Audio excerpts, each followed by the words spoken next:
Bismillahirrahmanirrahim. Kita kali ini akan melanjutkan ya mengenai pembahasan levels of software testing. Eh, kita sekarang ya masih melanjutkan pembahasan yang tujuan pembelajaran yang lalu ya. Jadi di akhir pembelajaran kali ini mahasiswa diharapkan mampu mendeskripsikan tingkatan dalam pengujian perangkat lunak. Setelah kita kemarin mempelajari mengenai unit testing, kemudian ada integration testing dan juga eh, detail-detail dan teknik-teknik yang ada di dalamnya. Kali ini kita akan masuk di integration testing. Sorry, sistem testing maksud saya. Ya, kita akan masuk di sistem testing.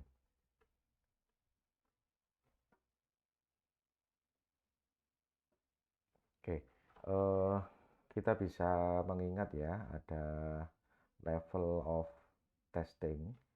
Jadi ada unit testing, ada integration testing, ada sistem testing ya, ada sistem testing nantinya di hari ini, dan kita akan masuk di acceptance testing.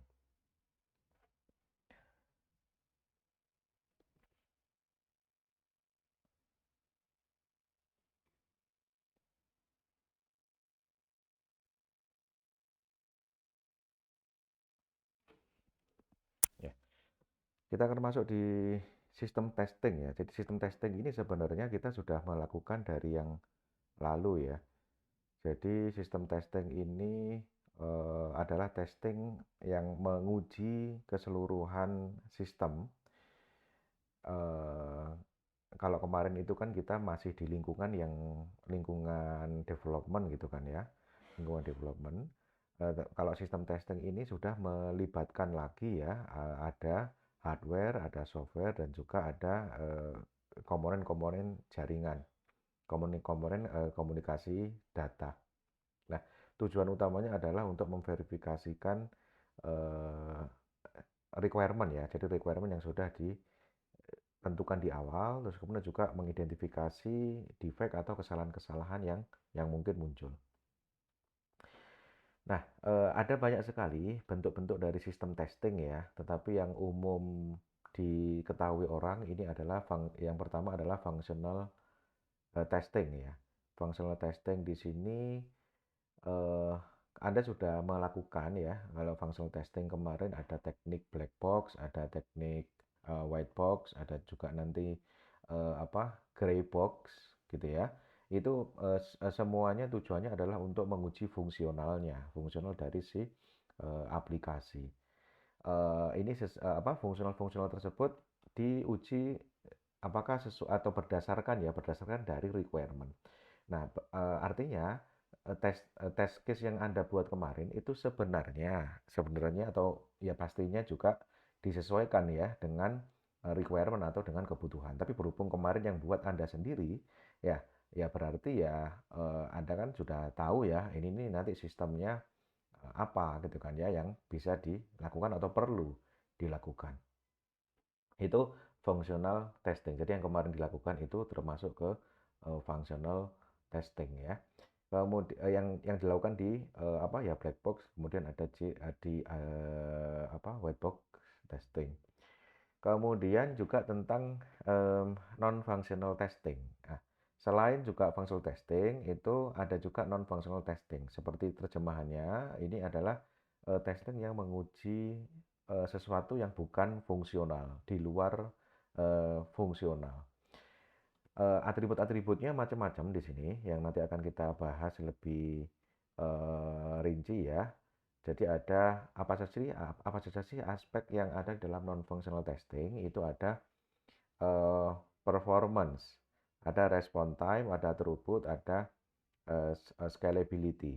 Kemudian ada security, ya, ada vulnerability assessment, ada penetration testing, gitu ya. Kalau tentang aspek security. Kemudian ada tentang aspek usability ya.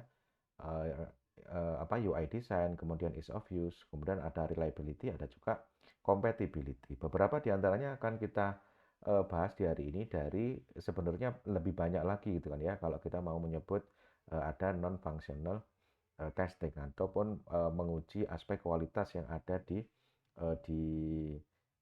program ini ya.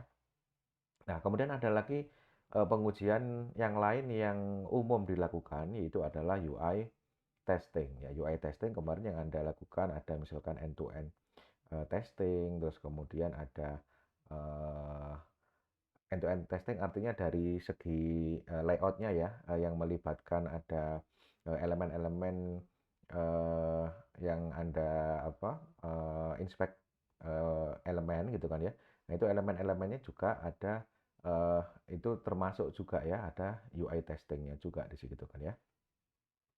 Kemudian ya di situ eh, melibatkan ada layout, menguji layout dan desain, kemudian ada color schema dan juga font, kemudian ada navigation dan juga user experience, kemudian ada responsiveness gitu ya.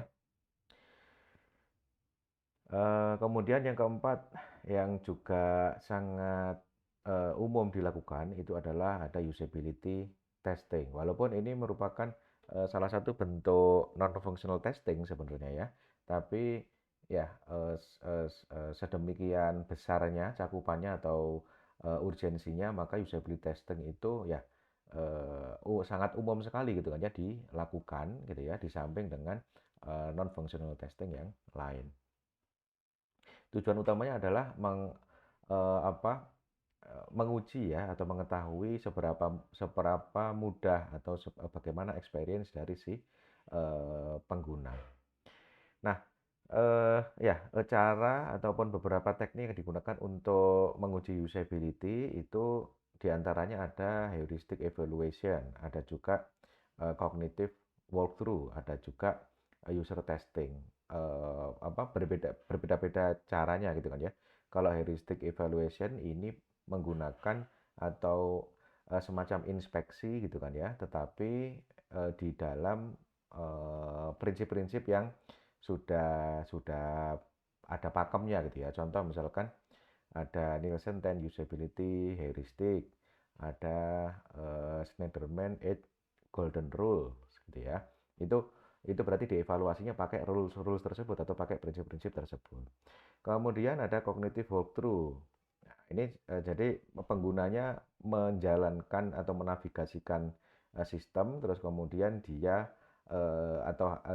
pengujian itu bertujuan untuk mensimulasikan pikiran ataupun mental modelnya gitu ya dari si pengguna dalam menavigasikan sistem tersebut. Itu cognitive walkthrough. Kemudian ada user testing, ini menguji usernya dalam menggunakan sistemnya, terus kemudian yang ingin didapat adalah feedback-feedbacknya, baik itu feedback verbal ataupun feedback yang berupa apa aksi ya, aksi yang apa saja yang dilakukan pada saat user testing.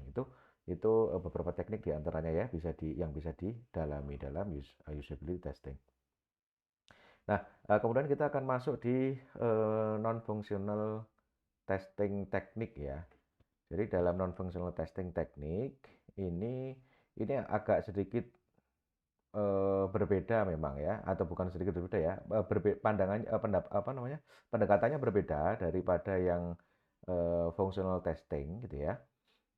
Eh, dari segi kompleksitasnya, terus kemudian kebutuhan terhadap eh, pemahaman areanya gitu ya, area-area kerjanya atau area area tempat kerjanya si klien gitu kan ya, terus kemudian effortnya yang dibutuhkan dan juga test case-nya gitu ya. Memang kalau kita menyebutkan misalkan kalau suatu aplikasi sudah dites itu kan ya ya kalau sudah jalan ya ya sudah berarti kan sudah sesuai tujuannya gitu kan ya. Kenapa kok butuh ditambah lagi waktu, ditambah lagi resource, kemudian tambah lagi proses gitu kan ya. eh, dari functional testing yang sudah dilakukan. Nah, tujuannya ini sebenarnya sangat penting gitu kan ya, karena produk-produk sekarang itu nggak cukup sekedar bisa jalan, tetapi juga perlu bisa jalan dengan menyenangkan gitu kan ya, atau menggunakannya itu menyenangkan. Oleh karena itu, walaupun diperlukan ada satu pengujian-pengujian di luar fungsional, itu juga tetap dilakukan gitu ya, tetap dilakukan. Eee, tetapi pada saat melakukan non functional testing itu harus sudah, ada, aspek-aspek yang lain ya, yang disiapkan untuk bisa diuji. Supaya apa? Supaya, tidak, pengujiannya tidak repetisi ya, tidak mengulang dari pengujian yang, fungsional kemarin gitu kan ya, atau fungsional yang sudah dilakukan. Nah, fungsional testing itu biasanya untuk membatasi supaya testingnya tidak apa namanya, unlimited gitu kan ya, atau tidak, berjalan terus tanpa akhir, itu ada namanya entry atau exit kriteria, ya, untuk merencanakan, nanti kita akan lihat ya, non-functional requirement. Kemudian, nah, pada saat mau menjalankan non-functional testing, itu tujuan, pertama yang perlu lakukan gitu kan ya, itu adalah kita diusahakan mensimulasikan lingkungan yang, mendekati gitu kan ya, mendekati nantinya si aplikasi tersebut dipakainya. Baik itu dari misalkan, operating system-nya, kecepatan jaringannya, terus kemudian fasilitas-fasilitas hardware-nya, kemudian juga data-datanya ya, sumber-sumber apa namanya, data yang dilewatkan. Terus kemudian mungkin ukuran-ukuran bahkan monitornya gitu kan ya.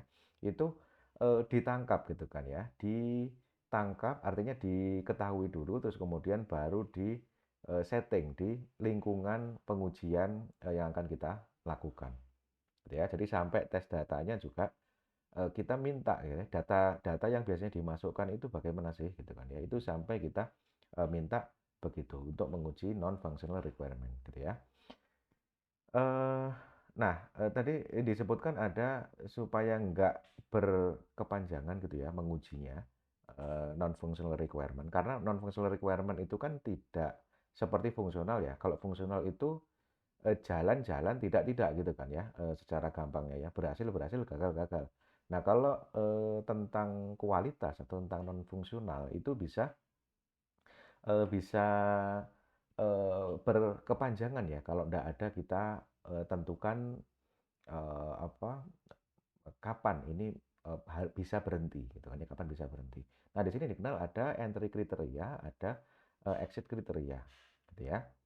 Entry kriteria itu kayak baseline-nya gitu ya. Jadi kalau baseline itu bisa dilalui, maka testing untuk exit kriterianya itu, baru bisa dijalankan. Nah, sedangkan exit kriterianya itu adalah, titik ataupun kondisi, yang harus dicapai supaya, dianggap testing tersebut itu selesai, gitu ya, atau fase pengujian itu selesai. Itu ada exit, kriteria, gitu kan ya. Nah, eee, nanti kita akan, lihat contohnya ya, tapi di sini kenapa sih kok nggak langsung exit kriteria saja, gitu kan ya. Kenapa sih kok nggak langsung exit kriteria saja? Nah, ternyata, entry kriteria itu, penting ya, supaya sistem itu tahu duluan atau sorry, supaya, pengujian itu sudah diketahui duluan, ini nih bakal bisa dilanjutkan atau tidak, gitu kan ya. Karena kalau menguji di, angka yang baseline saja itu gagal, ya ngapain kok nguji sampai yang, apa, exit kriterianya gitu ya. Maksudnya nguji di angka yang entry kriteria saja gagal, ngapain nanti, nguji di exit kriteria gitu ya. Karena, sumber, daya untuk dilakukan pengujian itu ya butuh effort juga gitu ya, butuh effort dan sumber daya yang lain. Nah, kemudian di sini, disajikan ada contoh ya, ada contoh, entry kriteria dan juga ada exit kriteria. Ada di sini kolom tipe, type of test gitu kan ya, ada jenis jenis tes apa gitu kan ya. Kemudian ada parameter, hal apa sih yang digunakan untuk mengetes tipe tersebut. gitu kan ya. Di sini ada contoh simple apa, contoh entry kriteria dan juga contoh exit kriteria. Kita akan lihat bagaimana sih sebenarnya entry dan exit kriteria tersebut dan gunanya apa. Kita akan lihat dulu di scalability gitu kan ya, scalability. Parameter yang digunakan untuk menguji skalanya itu adalah maksimum atau batas maksimum ya, batas maksimum record ataupun user. Nah, entry kriterianya itu tertulisnya biasanya begini, product should scale up to 1 million record or 1,000 user. Jadi kondisi baseline-nya atau entry kriterianya itu produk bisa menguji atau bisa memproses gitu kan ya 1.000 record ya, atau 1 juta record gitu ya, atau 1.000 user. Ini adalah kondisi entry kriterianya. Jadi kalau sudah menguji ini, maka STLC-nya bisa dilanjutkan sampai ke exit kriteria supaya software testing life cycle-nya itu berakhir ya. Jadi ini kondisi awalnya dulu ya, entry kriteria. Asal sudah bisa memproses 1.000 user misalkan, berarti nanti bisa lanjut ke exit kriteria. Nah, eh, pengujian langsung dilanjutkan ya, terus dilanjutkan langsung ke exit sampai ke exit kriteria. Jadi exit kriteria ini kondisi yang harus dicapai ya, harus tercapai supaya supaya disebut bahwa aspek scalability-nya dari parameter maksimum limit untuk aplikasi tersebut itu sudah bisa dilewati dengan berhasil gitu kan ya. Jadi aspek scalability-nya sudah baik gitu. Itu kalau sudah melewati exit kriteria gitu ya. Nah, mungkin ada pertanyaan, loh Pak, kenapa kok sudah ada exit kriteria, tetapi kok harus ada entry kriterianya gitu kan ya? Kan ya langsung aja, langsung exit kriterianya aja, jadi langsung diuji aja di sini gitu kan ya. Eh, Mungkin ada pertanyaan seperti itu. Kalau ada pertanyaan seperti itu kita bisa membayangkan begini ya. Jadi untuk menguji suatu non-functional requirement ini kan effortnya juga cukup besar ya. Dalam setiap pengujian, dalam setiap test case ini kan dibayangkan satu test case gitu kan ya. Dalam satu test case ini kalau masing-masing pengujian itu harus langsung di-push melewati sampai 5.000 user, padahal dia nggak bisa melewati 1.000 saja masih gagal gitu kan ya. Itu kan eh, me, apa ya, membuang-buang resource gitu kan ya. Jadi perlu ada satu baseline saja. Jadi ngelewati 1.000 dulu deh gitu kan ya. Ngelewati 1.000 dulu aja yang entry kriterianya. Kalau entry kriteria yang 1.000 itu bisa lewat ya sudah bisa dilanjutkan ke 5.000. Tapi kalau yang 1.000 saja nggak bisa lewat, ya di stop pengujiannya, di stop programnya atau aplikasinya diperbaiki dulu, ada disesuaikan dulu supaya ngelewati 1.000 ini dulu bisa gitu kan ya. Nah, jadi bisa dibayangkan entry kriteria itu untuk supaya resource-nya itu tidak dibuang-buang untuk langsung di-push sampai 5.000. Karena untuk nge-push sampai 5.000 itu kan ya ada hardware yang dibutuhkan, ada aspek waktu gitu ya, ada aspek human gitu juga gitu kan yang dibutuhkan di sini untuk nge-push ke 5.000 user gitu ya. Jadi bisa dibayangkan entry kriteria itu pentingnya seperti itu ya, untuk supaya kendali awal supaya nggak nanti buang-buang resource ya, supaya kalau 1.000 saja nggak bisa lewat ya sudah berhenti dulu gitu kan ya. Demikian juga dengan yang entry kriteria yang lain gitu kan ya, itu ada apa namanya, angka-angka yang menjadi baseline ya, misalkan di sini 1.000 record ini dalam waktu 3 detik ya. Nanti exit kriterianya 10.000. Nah, kalau yang 1.000 saja nggak bisa dalam waktu 3 detik ya, ngapain menguji ke 10.000 gitu kan ya. Itu gunanya entry kriteria. Dan masing-masing entry kriteria ini harus bisa diukur ya. Dan entry dan exit kriteria ini bisa diukur. Jadi nggak bisa lagi kita menyebutkan apa misalkan nih ada test case ya mengenai performa program, misalkan tulisannya test case performanya itu parameternya respon time gitu kan ya. sampel entry kriterianya program harus cepat dalam memproses, itu tuh sudah tidak bisa lagi gitu kan ya. Karena di sini kita disajikan contoh harus ada angka-angka yang perlu dilewati gitu kan ya. Demikian juga dengan yang stres ya, stres testing. Nah, kemudian untuk key resource di dalam non-functional testing itu yang paling tidak sangat dibutuhkan itu ada CPU, ada network, ada disk, ada memori pastinya ya. Kalau sekarang ya ada akses internet juga gitu kan ya. Ada juga kecepatan ya kalau mungkin kalau hard disk itu juga SSD juga termasuk ke memori gitu kan ya. Ini ada resource yang dibutuhkan untuk eh, apa eh, testing gitu ya, non functional testing.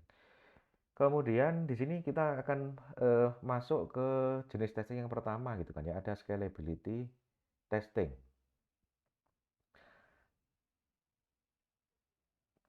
Oke, di sini idenya adalah menguji kalau misalkan sekarang itu sudah bisa jalan. Di sini testing ini tujuannya untuk seberapa jauh sih ini tuh bisa berjalan eh, secara efisien, begitu kan ya. Oke, sebagai contoh di sini dia ingin menguji untuk mengetahui berapa sih klien node ya yang secara bersama-sama login di dalam server, gitu kan ya. Produk yang tidak bisa menampung 100 concurrent user ketika dispesifikasikan itu diminta itu harus bisa 200 concurrent ya, maka ini scalability testingnya itu bisa dianggap gagal gitu kan ya. Dan ketika menguji scalability testing itu bisa secara sederhana itu bisa menggunakan template yang seperti ini gitu kan ya. Jadi misalkan 0 sampai 10.000 record ya, start time-nya kapan, end time-nya kapan, disusnya berapa, itu aspek-aspek yang perlu diukur gitu ya dalam scalability testing. Kemudian kondisi lingkungan pengujiannya juga ditunjukkan gitu kan ya, bentuknya seperti ini. Kemudian ya di dalam scalability testing ini yang dicari adalah eh, saturation point ya. Ada saturation point. Jadi pada dasarnya performa komputer gitu kan ya, itu ketika ditingkatkan ya itu efektivitasnya akan meningkat. Tapi ada satu atau kapabilitasnya akan meningkat gitu kan ya. Tetapi ada satu titik di mana walaupun eh, resource atau sumbernya ya, kecepatannya, ukurannya itu ditingkatkan, sudah nggak bisa lagi meningkat kapabilitasnya. Itu disebut namanya ada maximum capability ini ya.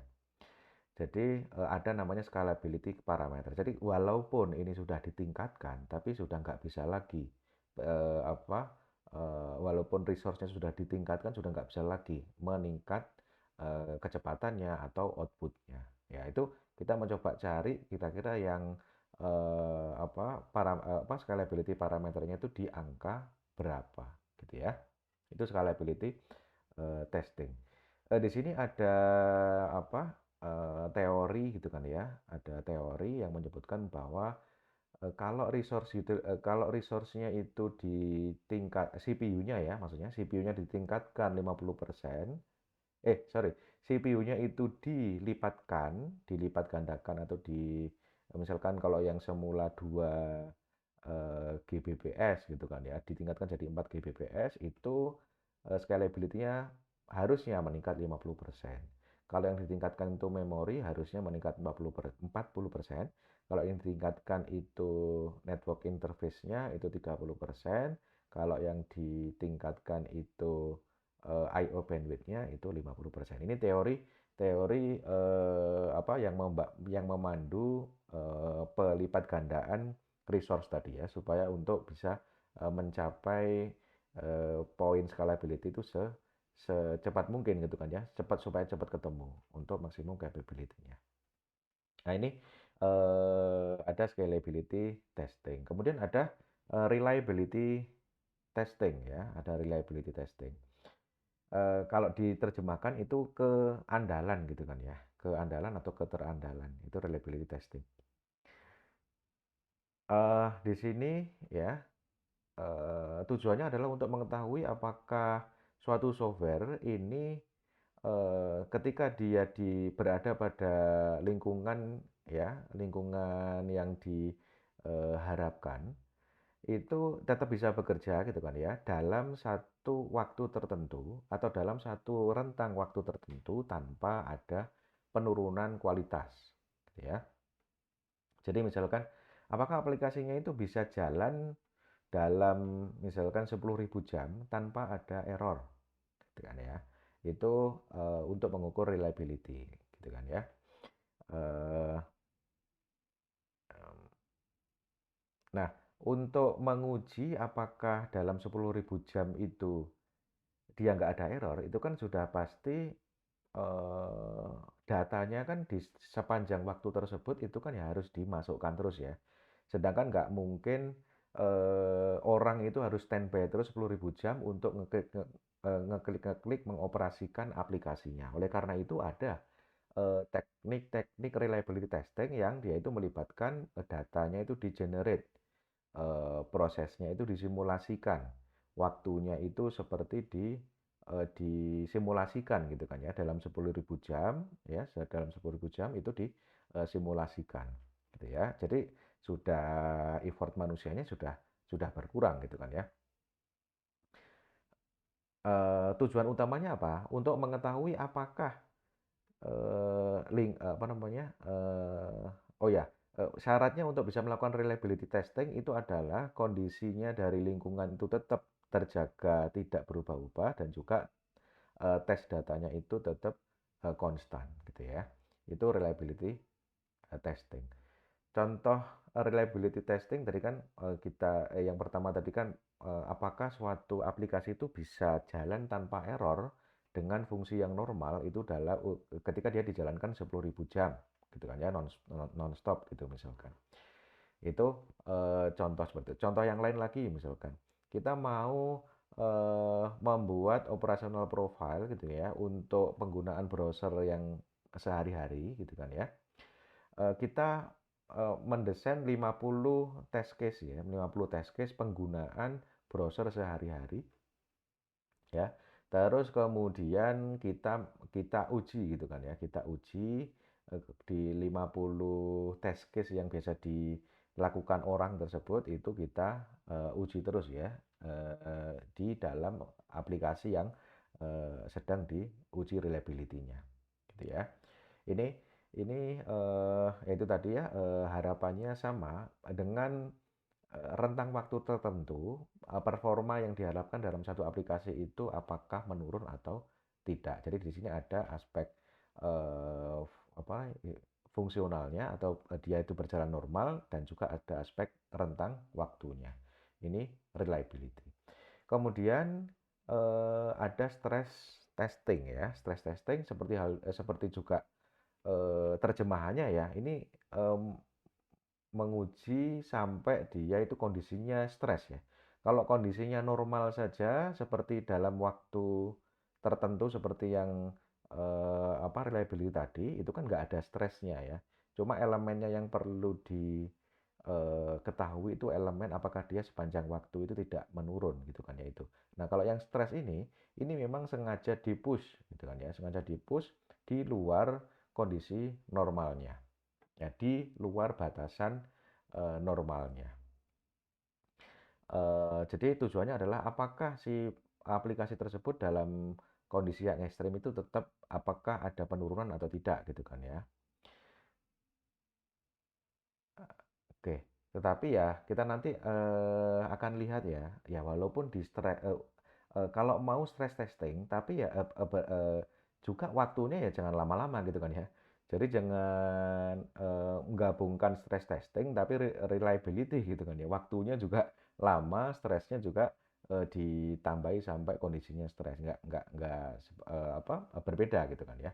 Nah, stress testing ini bisa atau merupakan dia itu kombinasi dari beberapa testing ya. Ada capacity, ada reliability juga seperti tadi ya. Tapi waktunya itu yang tidak tidak terlalu lama gitu kan ya. Kemudian stability, ada error handling dan seterusnya.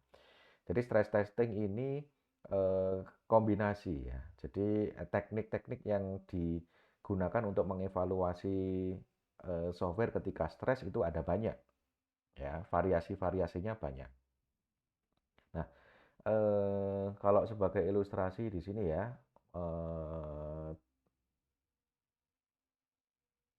oke. Jadi kondisi mana sih yang bounce normal gitu kan atau lonjakan normal, terus kemudian mana yang dia itu kondisi yang stres ya. Jadi kalau yang kondisi normal itu apa ya, kondisi-kondisi yang ada di range-nya normal ya. Normalnya itu segini gitu ya, normalnya itu segini. Nah, kalau ada lonjakan terus kemudian turun gitu kan ya. Turun lagi itu ya berarti ya normal ya, naiknya segitu, turunnya segitu, naiknya segitu, terus turun lagi segini. Nah, kondisinya itu dianggap stres itu ketika naiknya itu sampai kondisi yang ditentukan gitu kan ya. Kondisi yang di luar yang ditentukan gitu ya. Itu ada di sini ada namanya stress point. Nah, pasti kalau sudah ada di stress point ya segera langsung diturunkan ya supaya tidak membahayakan ya Pak hardware-hardware dan juga data-data yang ada di dalam software yang dites. Ini adalah ide dari stress testing. Ini bisa dilakukan sekali lagi dengan banyak teknik ya, dengan banyak teknik. Kombinasi dari beberapa teknik. Kemudian ada interoperability testing. Di sini menguji bagaimana satu bagian dan bagian yang lain itu eh, ber, ber apa ya berkomunikasi terus berjalan bareng gitu ya. Itu interoperability testing. Di sini sudah menyangkut ke bagaimana sih lingkungan aslinya nanti si software itu untuk dijalankan. Ini mencakup hardware-nya apa gitu kan ya yang biasa dia pakai, kemudian software-nya apa ya. Kalau software ini kalau kita misalkan menginstal software gitu kan ya, beda versi saja untuk library ataupun pluginnya sudah mungkin nggak bisa diinstal gitu-gitu ya. Jadi ya kita harus tahu software persis seperti apa yang nantinya akan bisa dijalankan gitu kan ya. Kemudian ada middleware-nya, kemudian ada OS-nya, kemudian ada konfigurasi jaringannya. Nah, ini kita fokusnya ke pengujian aspek-aspek tersebut gitu ya, supaya interoperability-nya antar hardware dan software itu bisa dijamin eh, tidak terkendala gitu ya, tidak menjadi kendala dari si software tersebut berjalan. Kemudian ada selanjutnya ada acceptance testing. Ini sering kita baca ya misalkan ya kalau mau membuatkan software ya di akhir ya harus ada acceptance testing gitu kan ya. Nah, bagaimana sih sebenarnya acceptance testing? Jadi sesuai terjemahannya itu ya pengujian penerimaan gitu kan ya, pengujian penerimaan. Nah, di pengujian penerimaan ini, ciri khasnya apa? Ciri khasnya adalah customer ini eh, dilibatkan begitu ya. Pelibatannya memang berbeda-beda ya di masing-masing model pengembangan itu kan pelibatannya juga waktu dan skalanya juga berbeda-beda ya. Tapi di sini ciri khasnya apa? Customernya dilibatkan, gitu ya. Kemudian dia sedekat mungkin dengan real life skenario. Jadi kalau kalau mau diuji ya misalkan dilakukan di komputernya si ataupun di lingkungannya si klien gitu kan ya. Itu sedekat mungkin gitu ya dengan real life skenario. Dia juga bisa menguji gitu kan ya aspek fungsional maupun aspek non fungsional gitu ya. Jadi nggak hanya sekedar fungsionalnya saja. Ini untuk acceptance testing. Nah, eh, di dalam acceptance testing ini juga ada tim testing ya. Tim testing itu yang biasanya yang melibatkan orang dari developer dan orang dari yang ditunjuk dari klien. Ya, jadi nggak harus maksudnya kalau klien itu suatu perusahaan itu ya ada yang ditunjuk sebagai bergabung di tim testingnya gitu kan ya. Oke. Apa, contoh template-nya seperti ini ya, misalkan di sini ada tester satu, tesnya itu disuruh minta ya list browser atau platform to use, terus kemudian end to end transaction, kemudian verifikasi billing, kemudian verifikasi log file dan seterusnya. Ini nanti keputusannya itu pas atau fail saja. Boleh juga dikasih keterangan ya. Keterangannya bagaimana gitu kan ya. Pas tapi bagaimana. Kalau fail itu catatannya bagaimana gitu kan ya. Kemudian nah pada saat mengadakan acceptance testing itu umumnya ya melibatkan dua tim tadi ya, melibatkan dua tim. Kalau dari klien itu biasanya yang ditunjuk itu orang yang memang tahu sistem dan juga dia terlibat gitu ya dalam aktivitas sehari-hari dalam klien sehingga kondisi real yang muncul di perusahaannya dia itu bisa langsung diuji di sistem. Jadi sudah tidak dengan data tes lagi, tapi sudah dengan data yang biasanya diproses di sehari-harinya atau datanya itu menggunakan data-data yang ada di proses sehari-hari di perusahaan tersebut, perusahaan klien ya. Kemudian juga bagus juga, misalkan sebelum acceptance testing, si pihak perusahaannya itu sudah dikasih tahu cara pakai aplikasinya. Ya baik itu dari video tutorial atau dokumentasi itu sudah dikasih tahu dulu cara pakai aplikasinya. Karena kalau pas kalau pas testing baru ditunjukkan itu kemungkinan bisa jadi lebih lebih lama ya. Nah, ini penting untuk memberitahu bagaimana sih cara pakai aplikasi ini supaya tidak dianggap fungsinya tidak jalan gitu kan ya. Kemudian ya kalau ada kesalahan-kesalahan itu dicatat terus kemudian sebagai kesimpulan apakah acceptance testing itu berhasil dilakukan atau tidak gitu ya. Kemudian ada juga ya kalau penggolongannya gitu ya secara umum itu ada dua gitu kan ya. Ada pada saat development ada pada saat deployment. Kalau pas di eh, vo- di development gitu ya, itu ada istilah ya release acceptance test. Ada juga yang menyebut smoke test walaupun di dalam aplikasi yang software software testing yang bisa dipakai itu kan ada langsung smoke test gitu kan ya. Ya itu sebenarnya untuk membantu ya. Jadi pada saat kita mau rilis itu dilakukan smoke testing terlebih dahulu. Ini sebelum dia dilakukan ya each development ya pada saat masing-masing development untuk menguji apakah build tersebut itu cukup stabil ya untuk dilakukan pengetesan yang selanjutnya, pengetesan yang melibatkan pengguna gitu kan ya. Jadi nggak sedikit-sedikit muncul error, dikit-dikit muncul error, ya ketahuan errornya gitu-gitu kan tidak bagus juga. Kemudian ada juga functional acceptance simple test. Dia menguji yang bukan end to end ya. Jadi bukan keseluruhan fitur, tapi dia menguji satu fungsionalnya saja. Contoh misalkan ada istilah fast ini ya, fast untuk file atau save as. Fungsi file atau save as ini menguji hanya apakah file save as ini muncul atau tidak gitu kan ya. Tidak menguji keseluruhan proses file savingnya ini. Ya, jadi dia menguji satu bagian saja, apakah di bagian fungsi tersebut itu bisa muncul atau tidak, gitu kan ya. Itu istilah simple simple test gitu ya atau FAST ya, functional acceptance simple simple test. Jadi tidak selalu end to end gitu kan ya, ada jenis-jenis yang lain ya untuk testing ini.